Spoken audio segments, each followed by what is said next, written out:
శుభం వ్యాపి శ్రీ గురుభ్యో నమః. కర్కాటక రాశి వారికి జూన్ 1వ తారీఖు నుండి 15వ తారీఖు వరకు ఏ విధంగా ఉన్న విషయాన్ని మనం ఇప్పుడు విశేషంగా తెలుసుకోవడం ప్రయత్నం చేద్దాం. కర్కాటక రాశికి తృతీయ స్థానంలో కేతువు, అష్టంలో శనీశ్వరుడి యొక్క ప్రభావం అయితే ఖచ్చితంగా కనబడుతుంది. భాగ్యస్థానంలో రాహు కూడా సహకరించాడు.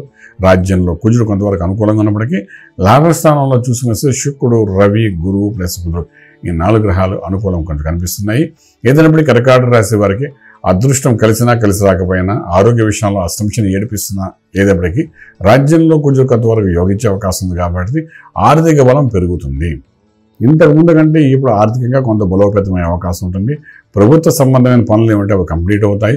ప్రభుత్వంతో కలిసి చేయాలనుకున్న పనులు ఏమనంటే అగ్రిమెంట్స్, కాంట్రాక్ట్ వర్క్స్ అని కూడా ఇప్పుడు సంతకాలు పెట్టడం వల్ల మంచి ఫలితాలు వచ్చే అవకాశం ఉంటుంది. పోలీస్ డిపార్ట్మెంట్లో పనిచేసే వాళ్ళకి అయితే కొంచెం వరకు వాళ్ళు ఏమైనా ఫైల్స్ కానీ మూవ్ చేయాలనుకున్నా కొంత ప్రమోషన్ కోసం వాటి కోసం చేసే ప్రయత్నాల్లో సక్సెస్ఫుల్ అయ్యే అవకాశం ఉంటుంది. అలాగే లీగల్ ఇష్యూస్ ఉన్న భార్యాభర్తల మధ్య గొడవలతో లీగల్ ఇష్యూస్ నుండి కోర్టు వరకు వెళ్ళిన వాళ్ళు out of court face settlement అయ్యే అవకాశం ఉంటుంది.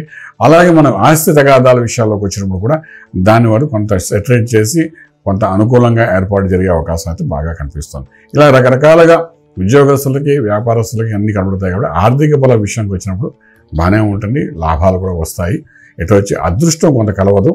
దానివల్ల కొంత నష్టపోయే అవకాశం ఉంటుంది. వచ్చే లాభంలో అదృష్టము ప్లస్ కష్టము ప్లస్ అదృష్టము కలిస్తేనే లాభం. అందులో అదృష్టం మనకు కలగకపోతే ఓన్లీ కష్టమే ఫలితం వస్తుంది. ఎంత కష్టపడితే అంత ఫలితం వస్తుంది.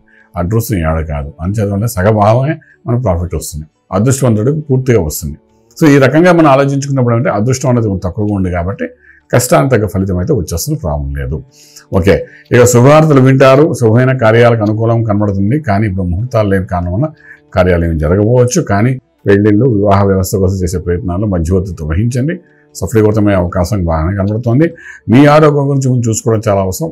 ఎక్స్పోర్ట్, ఇంపోర్ట్ వ్యాపారం అనుకూలంగానే కనబడుతున్నాయి. విదేశాలకు వెళ్ళి చదువుకోవాలని విద్యార్థులు కూడా కొంత అనుకూలంగానే ఉంది. విదేశాల్లో పర్మనెంట్ జాబ్ వచ్చే అవకాశాలు, స్టూడెంట్స్గా వెళ్ళిన వాళ్ళకి పర్మనెంట్ జాబ్ వచ్చే అవకాశాలు అయితే ఇప్పుడు కనిపిస్తున్నాయి. అలాగే ఏ ఉద్యోగంలో టెంపరీ చేస్తున్నారో అందులో పర్మనెంట్ అయ్యే అవకాశం 15 రోజులు అలాంటి న్యూస్లు కూడా వినే అవకాశం ఉంటుంది.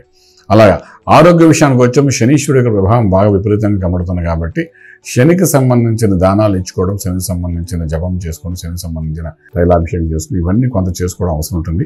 మీ ఆరోగ్యం బాగుంటేనే ఎంత సంపాదించడం ఉపయోగపడుతుంది. ఇదంతా ఓల్డ్ ఏజ్ గ్రూప్లో ఉన్న వాళ్ళ గురించి చెప్తున్నాను. 60 దాటిన వాళ్ళందరికీ అష్టమ శని ప్రభావం కొంచెం ఎక్కువ కనబడుతుంది. కాబట్టి అటువంటి ప్రయత్నం చేయండి. చిన్నపిల్లల విషయానికి వచ్చిన ఎగ్జిట్ బాట్లో అంటే నాభి దిగువ భాగంలో కొన్ని అనారోగ్య స్థితులు ఏర్పడతాయి.